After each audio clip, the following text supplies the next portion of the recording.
नमो भगवते वासुदेवाय। ॐ पार्थाय प्रतिपदितं भगवता नारायणेन स्वयं व्यासेन ग्रथितं पुराणमुनिना मध्ये महाभारतम् अद्वैतामृतवर्षिणीं भगवतीं अष्टादशाध्यायिनी मम्बत्वा मनसन्दधामि भगवद्गीते भवद्वेषिणीं। नमोऽस्तु ते व्यासविशालबुद्धे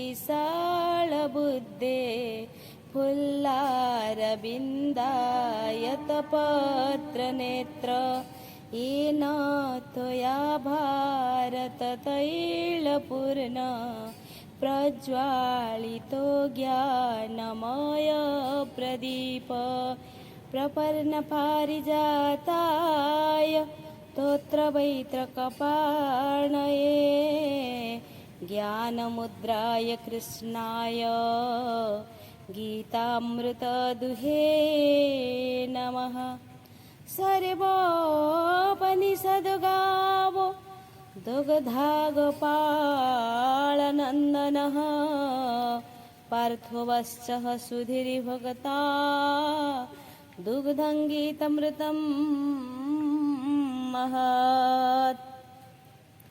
वसुदेवसुतं देवं कंसचाणूरमर्दनं देवकी परमानन्दं कृष्णं वन्दे जगद्गुरुम्। अथ नवमोऽध्यायः राजविद्या राजगुह्ययोगः। श्रीभगवानुवाच इदं तु ते गुह्यतमं प्रवक्ष्याम्यनसूयवे ज्ञानं विज्ञानसहितं यज्ञात्वा मुख्यसे शुभात्। राजविद्या राजगुह्यं पवित्रमिदमुत्तमं प्रत्यक्षावगमं धर्म्यं सुसुखं कर्तुमावयम्। भगवान कहले हे असूया शून्य अर्जुन, तुमको यही अति गोपनीय विज्ञानपूर्ण ज्ञान तत्व कहुअछि, जहा जानिले तुम्हें संसार बंधनरु मुक्त हेब। यही आत्मज्ञान सकल विद्यार राजा, गोपनीय पदार्थ मन मध्य श्रेष्ठ एवं यह सर्वोत्कृष्ट पवित्र प्रत्यक्ष फलप्रद धर्म संगत सुख साध्य ओ अक्षय अटे। कहन्ति प्रभु भगवान असूया रहित अर्जुन विज्ञान पूर्ण तत्वज्ञान कहुछि गुह्य कथा मान। ए तत्व होइले प्राप्त अशुभ होइब मुक्त। सकल विद्या मध्ये सार गुह्य ठारु विगुह्यतर। धर्म संगत सर्वोत्तम प्रत्यक्ष फल करे दान। ए सुख साध्य सुपवित्र अक्षय बोलीण विदित। अश्रद्धान पुरुषा धर्मस्य परन्तप अप्राप्य मां निवर्तन्ते मृत्यु संसारवर्त्मनि। मया ततमिदं सर्वं जगद्व्यक्तमूर्तिना मत्स्थानि सर्वभूतानि न चाहं ते स्वस्थितः। हे शत्रुतापन, ए धर्म प्रति जହାର श्रद्धा नहीं सेमाने आंभ को प्राप्त न होई मृत्युपूर्ण संसार मार्गरे भ्रमण करती। आंभे अव्यक्त रूपरे एही समस्त जगत को व्यापी करी रहियछु। समस्त प्राणी आंभठारे अवस्थित, किंतु आंभे सेमानंक ठारे अवस्थित नुहु। ए धर्मे श्रद्धा नहीं जार ମୋତେ ନ ପାଇ ସେହି ନର ମୃତ୍ୟୁ ସଂସାର ଆବର୍ତ୍ତନେ ହେ ପରନ୍ତପ ସେହୁ ଭ୍ରମେ ଅବ୍ୟକ୍ତଟି ରୂପ ଆମ୍ଭର ବ୍ୟାପି ରହିଛୁ ଚରାଚର ଆମ୍ଭେଟି ସଭିଙ୍କ ନିଧାନ ମୁଁ କିନ୍ତୁ ନୁହେଁ କାଅଧୀନ न च मस्तानि भूतानि पश्य मे जोगमैश्वरं भूतभुर्न च भूतस्थो ममात्मा भूतभावनः यथाकाशस्थितो नित्यं वायुः सर्वत्र गोमहान् तथा सर्वाणि भूतानि मत्स्थानि त्योपधारय सर्वभूतानि कौन्तेय प्रकृतिं जानति मामिकं कल्पक्षये पुनस्तानि कळपादौ विसृजाम्यहम्। ପୁଣି ଚରାଚର ଜଗତ ଆମ୍ଭଠାରେ ଅବସ୍ଥିତ ନୁହେଁ। ତୁମ୍ଭେ ଆମର ଐଶ୍ୱରିକ ପ୍ରଭାବ ଦେଖ। ଆମ୍ଭେ ଜଗତର ପିତା ଜଗତ ପାଳକ ହେଲେ ମଧ୍ୟ ଆମ୍ଭର ମନ ଜଗତରେ ଲିପ୍ତ ନୁହେଁ। ଯେପରି ସର୍ବତ୍ର ଗତିଶୀଳ ମହାବାୟୁ ଆକାଶରେ ଅବସ୍ଥିତ ସେହିପରି ସମସ୍ତ ପ୍ରାଣୀ ଆମ୍ଭଠାରେ ରହିଅଛନ୍ତି ଏହା ଜାଣ। ହେ କୁନ୍ତି ପୁତ୍ର ପ୍ରଳୟ କାଳରେ ସମସ୍ତ ପ୍ରାଣୀ ଆମର ତ୍ରିଗୁଣାତ୍ମିକା ପ୍ରକୃତିରେ ଲୀନ ହୁଅନ୍ତି ଏବଂ କଳ୍ପ ଆରମ୍ଭରେ ଆମ୍ଭେ ସେମାନଙ୍କୁ ସୃଷ୍ଟି କରୁ। ଆବର ଏ ସାରା ଜଗତ ମୋଠାରେ ନୁହେଁ ଅବସ୍ଥିତ ଦେଖ ଆମ୍ଭର ଏ ପ୍ରଭାବ ଏହାକୁ ଐଶ୍ୱରିକ ଭାବ ସୃଷ୍ଟି କରଇ ମୁଁ ପାଳଇ ଜଗତେ ଲିପ୍ତ ନୁହେଁ ମୁହିଁ ଯେ ସନ ଗତିଶୀଳ ବାତ ନଭେ ସର୍ବତ୍ର ଅବସ୍ଥିତ ତେସନ ସର୍ବ ପ୍ରାଣୀଗଣ ଆମ୍ଭ ନିକଟେ ବିଦ୍ୟମାନ ଆବର ଶୁଣ କୁନ୍ତି ସୁତ ପ୍ରଳୟ କାଳେ ସର୍ବଭୂତ ତ୍ରିଗୁଣାତ୍ମିକା ମୋ ପ୍ରକୃତି ତା ଗର୍ଭେ ସର୍ବେ ଲୟ ୟାନ୍ତି ପୁନଶ୍ଚ କଳ୍ପ ଆରମ୍ଭରେ ସଭିଙ୍କୁ ମୁଁ ହିଁ ସୃଷ୍ଟି କରେ ପ୍ରକୃତିଂ ସ୍ୱାମବଷ୍ଟଭ୍ୟ ବିସୃଜାମି ପୁନଃ ପୁନଃ ଭୂତଗ୍ରାମମିମଂ କୃଷ୍ଣ ମବସଂ ପ୍ରକୃତିର୍ବଶାତ୍ न च मङ्क्तानि कर्माणि निबध्नन्ति धनञ्जय उदासीन वदासीन मसक्तं तेषु कर्मसु ପୂର୍ବଜନ୍ମକୃତ କର୍ମ ବଶରୁ ନିଜ ନିଜ କର୍ମ ଦ୍ୱାରା ଆବଦ୍ଧଭୂତ ସମୂହକୁ ଆମ୍ଭେ ଆପଣା ପ୍ରକୃତି ସାହାଯ୍ୟରେ ପୁନଃ ପୁନଃ ସୃଷ୍ଟି କରୁ। ହେ ଧନଞ୍ଜୟ, ଆମ୍ଭେ କର୍ମମାନଙ୍କରେ ଆସକ୍ତ ନଥିବାରୁ ଏବଂ ଉଦାସୀନ ପରି ଅବସ୍ଥାନ କରୁଥିବାରୁ ସେହି ସବୁ କର୍ମ ଆମ୍ଭକୁ ଆବଦ୍ଧ କରିପାରେ ନାହିଁ। ପୂର୍ବଜନ୍ମର କର୍ମ ଫଳେ ଆବଦ୍ଧ ପ୍ରାଣୀ ସକଳେ ସଚରାଚର ଏ ଜଗତ ସ୍ୱଭାବେ ପ୍ରକୃତି ଆୟତ ପ୍ରକୃତି ସାହାଯ୍ୟରେ ଜାଣ ସୃଷ୍ଟି ମୁଁ କରେ ପୁନଃ ପୁନଃ ସ୍ୱଭାବେ ମୁଁ ହିଁ ଉଦାସୀନ ଆସକ୍ତି ନାହିଁ କର୍ମେ ପୁନଃ କର୍ମର ମୁଁ ନୁହେଁ ଅଧୀନ। ହେ ଧନଞ୍ଜୟ ଏହା ଜାଣ ମୟାଧ୍ୟକ୍ଷେନ ପ୍ରକୃତି ଶୂୟତେ ସଚରାଚରಂ ହେତୁ ନାନେନ କୌନ୍ତେୟ ଜଗଦ୍ବିପରିବର୍ତ୍ତତେ ଅବଜାନन्ति ମଂ ମୂଢ଼ା ମାନୁଷିଂ ତନୁମାଶ୍ରିतं ପରଂ ଭାବମଜାନନ୍तो ମାମଭୂତ ମହେଶ୍ୱରಂ। ଆମ୍ଭେ ଅଧ୍ୟକ୍ଷ ହୋଇ ପ୍ରକୃତି ଦ୍ୱାରା ସମସ୍ତ ଚରାଚର ସୃଷ୍ଟି ଉତ୍ପନ୍ନ କରାଉ। हे कुंती पुत्र, ଏହି କାରଣରୁ ଜଗତ ବାରମ୍ବାର ଉତ୍ପନ୍ନ ହୁଏ। ଅବିବେକୀ ଲୋକମାନେ ସର୍ବଭୂତ ମହେଶ୍ୱର ସ୍ୱରୂପ ଆମ୍ଭର ପରମ ତତ୍ତ୍ୱକୁ ନ ଜାଣି ଆମ୍ଭେ ମନୁଷ୍ୟ ଶରୀର ଧାରଣ କରୁଅଛୁ ବୋଲି ଆମ୍ଭକୁ ଅବଜ୍ଞା କରନ୍ତି। ପ୍ରକୃତି ମୋର ଅଧିକାରେ, ସଚରାଚର ସୃଷ୍ଟି କରେ।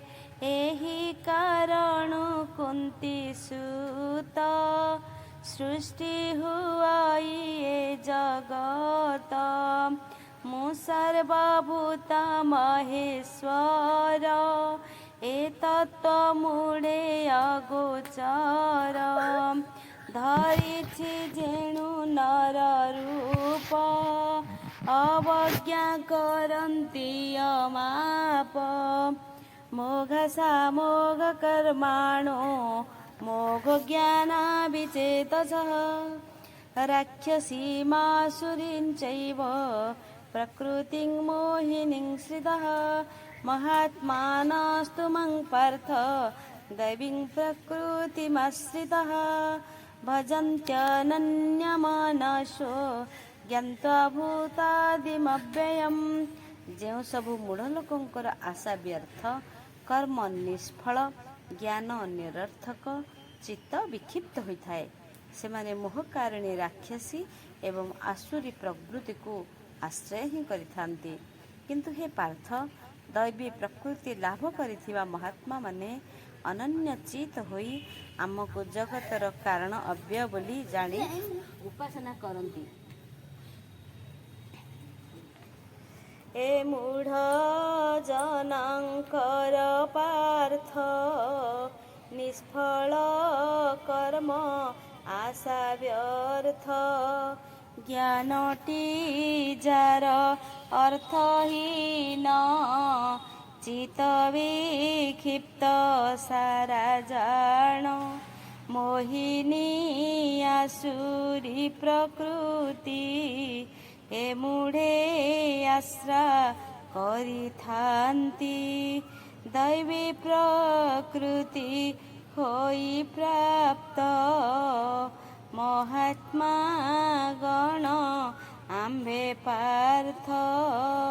ମୁଁ ଆଦି ଜଗତ କାରଣ, ମୁଁ ଯେ ଅବ୍ୟୟ ସନାତନ। ଜାଣି ମୋ ସ୍ୱରୂପ ଏସନ, ଏକାଗ୍ରେ କରନ୍ତି ଭଜନ। ସତतं କୀର୍ତ୍ତୟନ୍तो ମାଂ, ଯତନ୍ତଶ୍ଚ ଦୃଢ଼ବ୍ରତଃ। ନମସ୍ୟନ୍ତଶ୍ଚ ମାଂ ଭକ୍ତ୍ୟା, ନିତ୍ୟୟୁକ୍ତା ଉପାସତେ। ଜ୍ଞାନୟଜ୍ଞେନ ଚାପ୍ୟନ୍ये, यजन्तो मामुपासते। एकत्वेन पृथक्त्वेन, बहुधा विश्वतोमुखम्। अहं क्रतुरहं यज्ञ, स्वधाहमहोषधम्। मन्त्रोऽहमहमेवाक्य, हमेवाज्यमहमग्निरहं हुतम्। पिताहमस्य जगतो, माता धाता पितामहः। वेदं पवित्रमङ्कार, ऋक्सामयजुरेव च। गतिर्भर्ता प्रभु सखी, निवास शरणं सुहृत्। प्रभाव प्रलयस्थानं, निधानं बीजमव्ययम्। ସେମାନେ ସଦାସର୍ବଦା ଆମ୍ଭର ନାମ ସଂକୀର୍ତ୍ତନ କରି ଯତ୍ନପୂର୍ବକ ଦୃଢ଼ ବ୍ରତ ହୋଇ ଭକ୍ତିପୂର୍ବକ ଆମ୍ଭକୁ ନମସ୍କାର କରି ଏକାଗ୍ର ଚିତ୍ତରେ ଆମ୍ଭର ଉପାସନା କରନ୍ତି।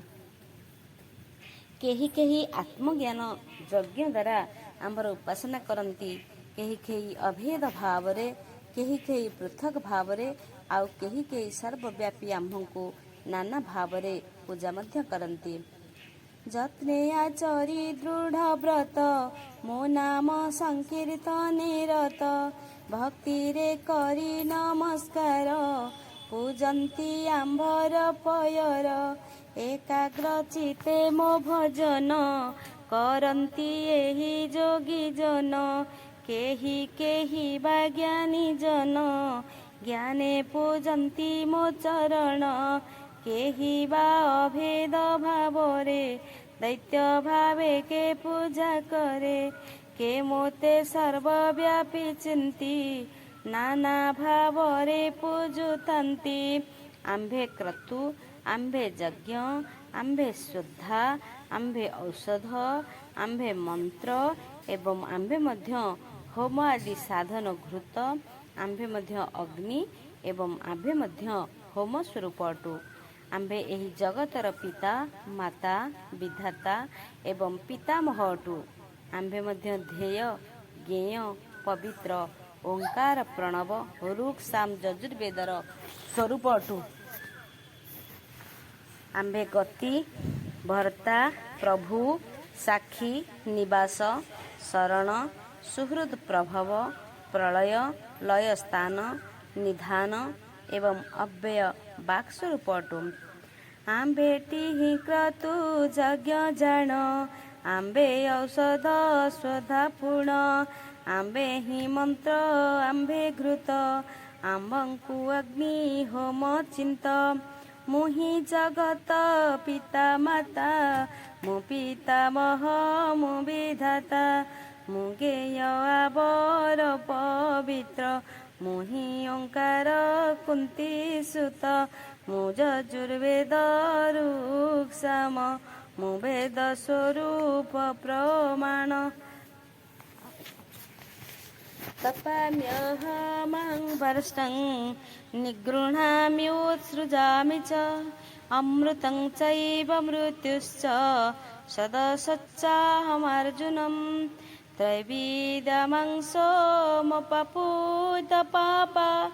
यज्ञैरिष्ट्वा स्वर्गतिं प्रार्थयन्ते ते पुण्यमासाद्य सुरेन्द्रलोक मस्नन्ति दिव्यान् देवभोगान् ते तं भुक्त्वा स्वर्गलोकं विशालं क्षीणे पुण्ये मर्त्य लोकं विशन्ति एवं त्रयी धर्म मनुप्रपन्ना गतागतं काम कामा लभन्ते। हे अर्जुन आम्भे उत्ताप प्रदान करू आम्भे जल आकर्षण करू पुनः जल को वर्षण करू आम्भे जीवर जीवन मृत्यु स्वरूप अटू आम्भे सत एवं असत मध्य अटू त्रिवेदज्ञ गण सोमरस पान द्वारा पाप शून्य होई यज्ञ मानक द्वारा आमको पूजा करी स्वर्ग प्राप्ति कामना करती से माने स्वर्गलोक लाभ करी देव भोग मान भोग करती से माने अभिलाषित विपुल स्वर्ग सुख उपभोग करी पुण्य क्षय हेले पुनर्बार मर्त्यलोक प्रवेश करती एही प्रकार रे वेदोक्त जाग यज्ञादि अनुष्ठान कले मर्त्यलोक को बारंबार जीवा आसिबा करने को पड़ी थाए। आम्भेटी गति आम्भे भरता प्रभु साखी सृष्टि करता मोहि निवास मो शरण मोहि सुहृदलय स्थान मोहि निधान मो प्रलय मो बीज स्वरूप व्ययम् आबर शुण हे अर्जुन आम्भे उताप करु दान तापे आकर्षि बार राशि पुनः जल भावे वर्षि मृत्यु ही जगत जीवन सत सत बोली जानम त्रिवेदज्ञ ज्ञाता मुनिगण सोमरसादि करिपान निष्पाप होई न पूजन्ति स्वर्गधाम को वांछितान्ति सकाम भावे स्वर्गे बसी भुञ्जन्ति दिव्य भोगराशि ଯାବତ ଥାଏ ପୁଣ୍ୟ ବଳ ଭୋଗନ୍ତି ସ୍ୱର୍ଗ ବିଶାଳ ପୁଣ୍ୟର ଅର୍ଣ୍ଣ ହେବା ବେଳେ ପୁଣି ଜନ୍ମନ୍ତି ମହିତଳେ ବେଦୋକ୍ତ କାମ୍ୟ କର୍ମମାନ ଯେ କରୁଥାଏ ଅନୁଷ୍ଠାନ ସେ ଜନମୋହ ଗତି ପାଇ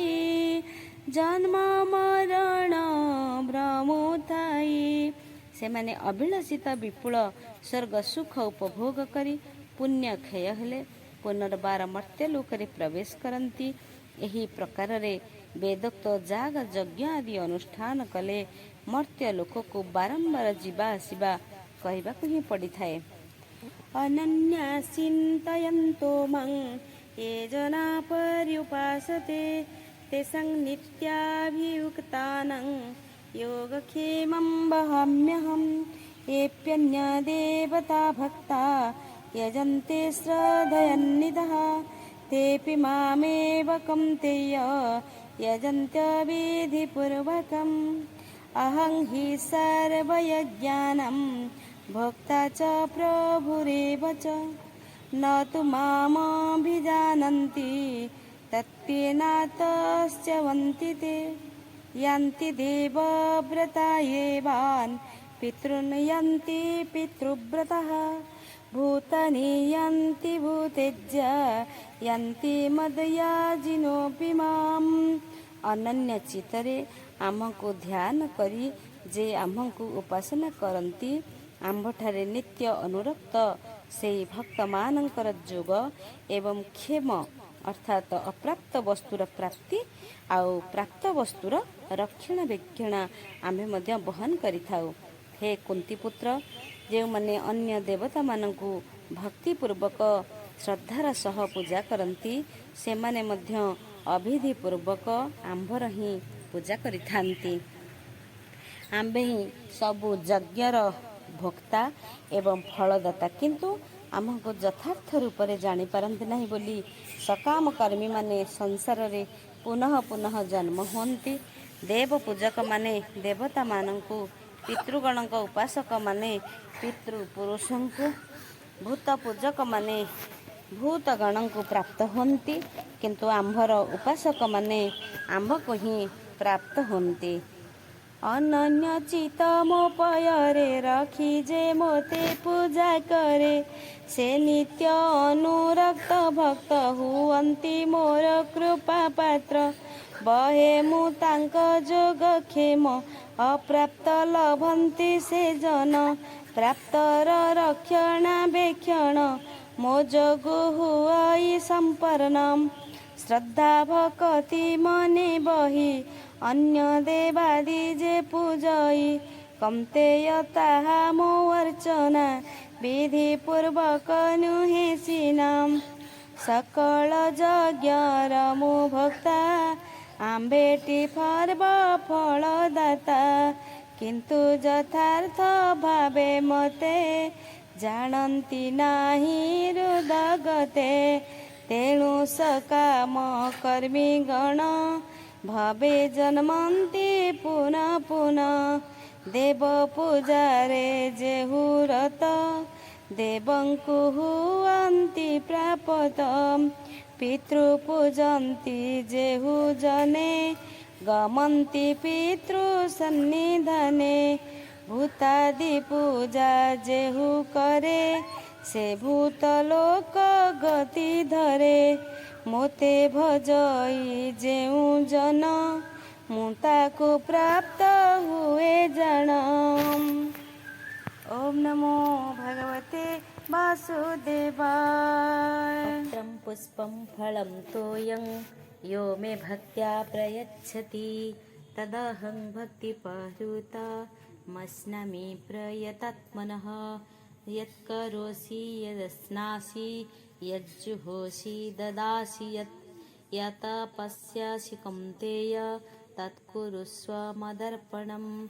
ଯେଉଁ ବ୍ୟକ୍ତି ଭକ୍ତିରେ ଆମକୁ ପତ୍ର, ପୁଷ୍ପ, ଫଳ ବା ଜଳ ମାତ୍ରକ ପ୍ରଦାନ କରନ୍ତି, ସେହି ଶୁଦ୍ଧ ଚିତ୍ତଲୋକଙ୍କର ଭକ୍ତିର ଉପହାର ସ୍ୱରୂପକୁ ଆମ୍ଭେ ଗ୍ରହଣ କରୁ। ହେ କୌନ୍ତେୟ, ତୁମେ ଯାହା କରୁଅଛ, ଯାହା ଭୋଜନ କରୁଅଛ, ଯେଉଁ ହୋମ କରୁଛ, ଯାହା ଦାନ କରୁଅଛ, ଯାହା ତପସ୍ୟା କରୁଅଛ, ସେ ସମସ୍ତ ଆମ୍ଭଠାରେ ସମର୍ପଣ କର। ଭାବ ଭକତି ରଖିଚିତେ ପତ୍ର କି ଫୁଲ ଦେଲେ ମୋତେ, ଫଳ କି ଜଳ କଲେ ଦାନ, ସେ ଭକ୍ତି ଉପହାର ମାନ। ଗ୍ରହଣ କରେ ମୋ ସକଳ, ଦେଖିଣ ତା ମନ ନିର୍ମଳ। କୌନ୍ତେୟ ତୁମ୍ଭ କଲା କର୍ମ, ଯେ ଖାଦ୍ୟ କରୁଛ ଭୋଜନ। ହୋମ ଆବର ଦାନ ତପ, ମୋତେ ହେ ସକଳ ସମର୍ପ। शुभाशुभ फलैरेवं मोक्षसे कर्म बन्धने, संन्यास योग युक्तात्मा विमुक्तो मामुपैष्यसि। समोऽहं सर्वभूतेषु न मे द्वेषोऽस्ति न प्रियः, ये भजन्ति तु मां भक्त्या मयि ते तेषु चाप्यहम्। ଆମ୍ଭଠାରେ ସବୁ କର୍ମ ସମର୍ପଣ କଲେ କର୍ମର ଶୁଭାଶୁଭ ଫଳ ରୂପ ବନ୍ଧନରୁ ମୁକ୍ତ ହେବ ଏବଂ ଆମ୍ଭଠାରେ କର୍ମ ସବୁ ଅର୍ପଣ କରିବା ରୂପ ଯୋଗରେ ମନ ଲଗାଇଲେ ମୁକ୍ତ ହୋଇ ଆମ୍ଭଙ୍କୁ ପ୍ରାପ୍ତ ହେବ। ଆମ୍ଭେ ସବୁ ଜୀବଙ୍କ ପକ୍ଷରେ ସମାନ, ଆମ୍ଭର କେହି ଅପ୍ରିୟ ନାହିଁ କି କେହି ପ୍ରିୟ ନାହିଁ। କିନ୍ତୁ ଯେଉଁମାନେ ଭକ୍ତିପୂର୍ବକ ଆମ୍ଭର ପୂଜା କରନ୍ତି, ସେମାନେ ଆମ୍ଭଠାରେ ଅବସ୍ଥାନ କରନ୍ତି, ଆମ୍ଭେ ସେମାନଙ୍କଠାରେ ଅବସ୍ଥାନ କରୁ। ଆମ୍ଭଙ୍କୁ କଲେ ସମର୍ପଣ, ନଥାଏ କର୍ମର ବନ୍ଧନ। କର୍ମର ଶୁଭାଶୁଭ ଫଳ, ବନ୍ଧନୁ ମୁକ୍ତ ହେବା ସାର। ହେମନ୍ତ ଯୋଗେ ଦେଲେ ଚିତ, ଆମ୍ଭେ ନିଶ୍ଚିତ ହେବୁ ପ୍ରାପ୍ତ। ଆମ୍ଭେଟି ସର୍ବଭୂତେ ସମ, ପ୍ରିୟ ପ୍ରିୟ ନାହିଁ ମମ। ମାତ୍ର ଯେ ଜନ ଭକ୍ତି ଭରେ, ଆମ୍ଭଙ୍କୁ ପୂଜାର୍ଚ୍ଚନା କରେ। ମୋଠାରେ ତାଙ୍କ ଅବସ୍ଥାନ, ମୁଁ ଥାଏ ତାଙ୍କ ସନ୍ନିଧାନ। अपि चेत्सु दुराचारो भजते मामनन्यभाक्, साधुरेव समन्तव्य सम्यक् व्यवसितो हि सः। क्षिप्रं भवति धर्मात्मा, शश्वशान्तिं निगच्छति। कौन्तेय प्रतिजानीहि, न मे भक्तः प्रणश्यति। ଅତି ଦୁରାଚାର ବ୍ୟକ୍ତି ଯଦି ଏକାଗ୍ର ଚିତ୍ତରେ ଆମ୍ଭକୁ ଭଜନ କରନ୍ତି, ତେବେ ତାଙ୍କୁ ସାଧୁ ବୋଲି ଜାଣିମ, କାରଣ ତାଙ୍କର ଯତ୍ନ ସାଧୁଭାବପୂର୍ଣ୍ଣ ଅଟେ। ସେହି ବ୍ୟକ୍ତି ଶୀଘ୍ର ଧର୍ମାତ୍ମା ହୁଅନ୍ତି, ନିତ୍ୟ ଶାନ୍ତି ଉପଭୋଗ କରନ୍ତି। ହେ କୁନ୍ତୀ ପୁତ୍ର, ଆମ୍ଭର ଭକ୍ତ କଦାପି ବିନାଶ ପ୍ରାପ୍ତ ହୁଅନ୍ତି ନାହିଁ, ଏ କଥା ତୁମ୍ଭେ ହସ୍ତ ଉତ୍ତୋଳନ କରି ଘୋଷଣା କର।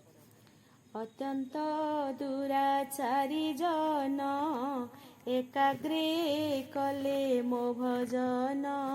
ତାଙ୍କୁ ବି ସାଧୁ ବୋଲି ମଣ, ଯେଣୁ ତା ଉଦ୍ୟମ ମହାନ। ଧର୍ମାତ୍ମା ହୋଇ ଅବିଳମ୍ବେ, ପରମ ଶାନ୍ତିକୁ ସେ ଲଭେ। ଭକ୍ତର ନାହିଁଟି ବିନାଶ, ଏହା ନିଶ୍ଚିତ କୁନ୍ତୀ ଶିଷ୍ୟ। ଏ ବାକ୍ୟ କରି ଅଙ୍ଗୀକାର, ପ୍ରମାଣେ ତୁମ୍ଭେ କହିପାର। ମାଂହି ପାର୍ଥ ବ୍ୟପାଶ୍ରିତ୍ୟ ये पिस्योपापयोनयः, स्त्रियो वैश्यास्तथा शूद्रा ते पियन्ति परं गतिं। किं पुनर्ब्रह्मणा पुण्या भक्तराजर्षयस्तथा अनित्यमसुखं लोकमिमं प्राप्य भजस्व माम्। हे पार्थ, आम्भଙ୍କୁ ଆଶ୍ରୟ କଲେ ନିକୃଷ୍ଟ କୁଳଜାତ ପ୍ରାଣୀବର୍ଗ, ସ୍ତ୍ରୀ, ଶୂଦ୍ର ଓ ବୈଶ୍ୟ ଏମାନେ ସମସ୍ତେ ପରମଗତି ପ୍ରାପ୍ତ ହୁଅନ୍ତି। ପୁଣ୍ୟାତ୍ମା ବ୍ରାହ୍ମଣ, ଭକ୍ତ ରାଜର୍ଷିଗଣଙ୍କର କଥା ବା କ'ଣ କହିବି? ତୁମ୍ଭେ ଏହି ଅନିତ୍ୟ ଅସୁଖକର ମର୍ତ୍ତ୍ୟଲୋକରେ ଥିବାରୁ ଆମ୍ଭକୁ ଭଜନ କର। ନିକୃଷ୍ଟ କୁଳେ ଯେ ଜନମ ନାରୀ ଓ ଶୂଦ୍ର ବୈଶ୍ୟଗଣ ଆମ୍ଭଙ୍କୁ ଆଶ୍ରା କଲେ ପାର୍ଥ ମୋ ପଦ ହୁଅନ୍ତି ପ୍ରାପତ। ବ୍ରାହ୍ମଣ ପୁଣ୍ୟବନ୍ତ ଜନ ମୋ ଭକ୍ତ ରାଜ ଋଷିଗଣ କିବା ବୋଲିବା ତାଙ୍କ ଗତି ସେ ସର୍ବେ ଲଭନ୍ତି ମୁକତି। ଅନିତ୍ୟ ଅସୁଖ ଜଗତେ ଥିବାରୁ ପାର୍ଥ ଭଜ ମୋତେ। ମନ୍ମନା ଭାବ ମଦ ଭଗତ ମଦୟାଜି ମଂ ନମସ୍କୁରୁ ମାମେ ବେଶ୍ୟସି ଉକ୍ତୈବ ମାତ୍ମାନଂ ମତ୍ପରାୟଣଃ। ତୁମ୍ଭେ ସର୍ବଦା ମଦ୍ଗତ ଚିତ୍ତ ହୁଅ, ଆମ୍ଭଙ୍କୁ ଭକ୍ତି କର, ଆମ୍ଭର ପୂଜା କର ଏବଂ ଆମ୍ଭଙ୍କୁ ନମସ୍କାର କର। ଏହିପରି ମନ ଲଗାଇ ଆମ୍ଭର ଶରଣାଗତ ହେଲେ ଆମ୍ଭକୁ ନିଶ୍ଚୟ ପ୍ରାପ୍ତ ହେବ। ଚିତ ସମର୍ପ ମୋ ପୟରେ ଆମ୍ଭଙ୍କୁ ପୂଜ ଭକ୍ତି ଭରେ। ଆମ୍ଭଙ୍କୁ କରି ନମସ୍କାର ଶରଣାଗତ ହୁଅ ମୋର। ମୋ ଭାବେ ରହିଲେ ନିରତ ଅବଶ୍ୟ ହେବି ମୁଁ ପ୍ରାପତ। इति श्रीमद्भगवद्गीतासु उपनिषत्सु ब्रह्मविद्यायां योगशास्त्रे श्रीकृष्णार्जुनसंवादे राजविद्याराजगुह्यो योगो नाम नवमोऽध्यायः।